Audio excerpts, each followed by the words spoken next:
So this video is for Simon Says. He asked like if there's a pre-paint brush transition in the Final Cut Pro Reddit. So he is looking for something like this. So if you're into this type of material.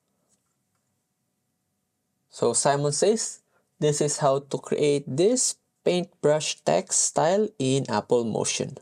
My project settings 1080 with the frame rate of 29.97 frames per second with the duration of 5 seconds. Here on my layer, I have two texts, text 1 and text 2, and my background, which is a Bezier and with a width of 110 and a color of orange. Now I will go to my library.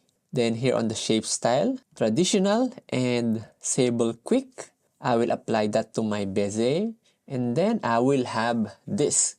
Then the next thing we need to do is just duplicate our PG. Let's rename that group as mask. And then let's animate our Bezier. You can animate the first point offset or the last point offset. In this case, I will just animate the last point offset, just like this. Then after that, I will go to my BG group. I will add an image mask, Command-Shift-M. Then drag this mask to the mask source. Then I go to my first frame. I will have this paintbrush effect already that reveals my BG. Then the next step is I will just duplicate my mask and then go to my text 02. I will add an image mask on my text 02, Command-Shift-M. Drag my mask copy inside the mask source, and then I will rotate my mask copy to 180. Okay, something like this. So as you can see, my text 2, the details on here is not that clear. To solve this issue, we'll just go to the Bezier copy in the mask copy group and then adjust my width. And also you can adjust the spacing, something like this. Then you can play around the things in here. So width, you can also play around with that one. And stroke. So let's see.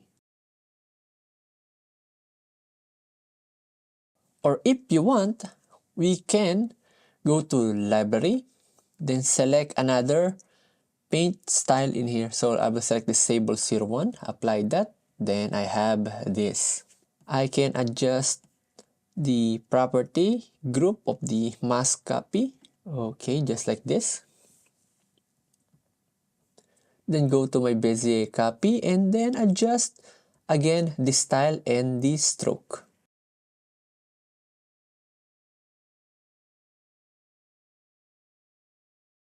So if I go to the first frame and I have this, I will adjust this paint 09 around here. Then let's do some debugging or checking some issues. Let's turn off our BG now. And then as you can see, our Bezier is not animating. So let's go to style. Then let's animate our last point offset. Okay. Then let's change it to is both. Okay, so we have this. Then our mask copy, let's turn that up and select that, and our text 02. Let's adjust them around here. So let's turn on our BG again. Then if we scrub through. Okay, so you can fine tune it more on your system. It is really easy. Then let's add some shapes. So let's make a new group, Command-Shift-N. Let's drag that group below our BG.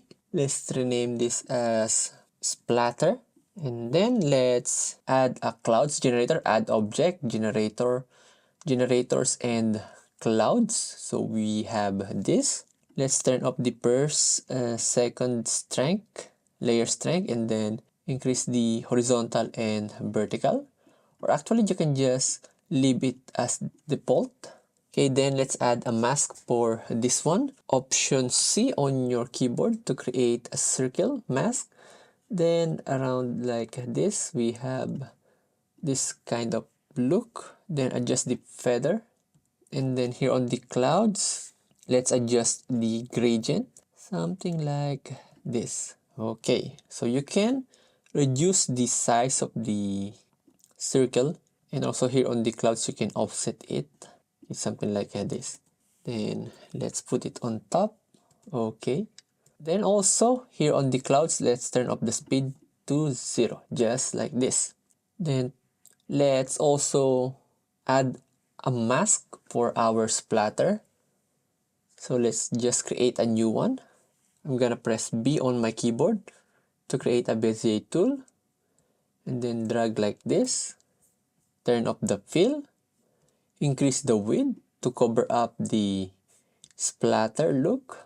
So just like this, I will go to my library. So I will just try this dry marker heavy, apply that.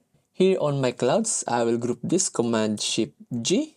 Then I will add an image mask, Command Shift M. I will drag the Bezier to the mask source, just like this. And then here on the Bezier, I will animate the last point offset, just like this.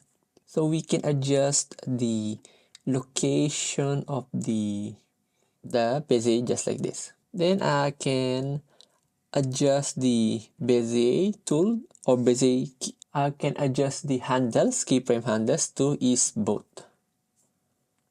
And then here on the text one, you can either mask it also, but for this one, let's just add the behavior, text basic, and track in. Let's trim our track in behavior to 1 second. And then if we go to our first frame, we have this simple paintbrush effect for text in Apple Motion. So this is how to create this paintbrush effect or for text in Apple Motion. Thank you, and I see you again next time.